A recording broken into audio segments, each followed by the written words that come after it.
Lecture of Science for Class 5. Today our topic is gravitational force. We know that when a ball is thrown upward, it comes back to the earth. It's easy to go downstairs as compared to moving upstairs. A cricket ball thrown upward comes downwards. Similarly, an apple or an orange from a tree always fall downward. Why does everything fall down?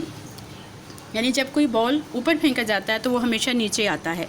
सीढ़ियाँ चढ़ना मुश्किल लगता है, सीढ़ियाँ उतरना easy लगता है। Cricket ball जिसको आप ऊपर फेंकते हैं वो हमेशा डाउनवर्ड आती है। एप्पल या ऑरेंज जो ट्री से गिरते हैं वो हमेशा नीचे गिरते हैं। ऐसा क्यों होता है?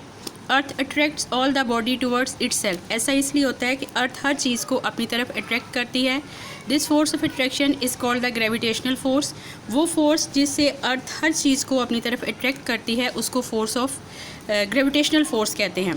Gravitational force not only exist between the earth and other bodies but also exist between all the object around us. यानी ग्रेविटेशनल फोर्स जो है वो ना सिर्फ अर्थ और दूसरी बॉडीज़ के दरमियान होती है बल्कि हमारे इर्द गिर्द जितनी भी चीज़ें हैं इन सब के दरमियान ग्रेविटेशनल फोर्स मौजूद होती है। It is a pulling force, यानी ये एक खींचने वाली फोर्स है। It depend upon the mass of the object and the distance between their centre.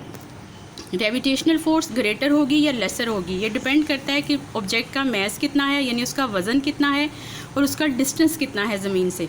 The greater the mass of an object the greater will be gravitational force. यानी अगर object का mass weight ज़्यादा होगा तो gravitational force ज़्यादा होगी।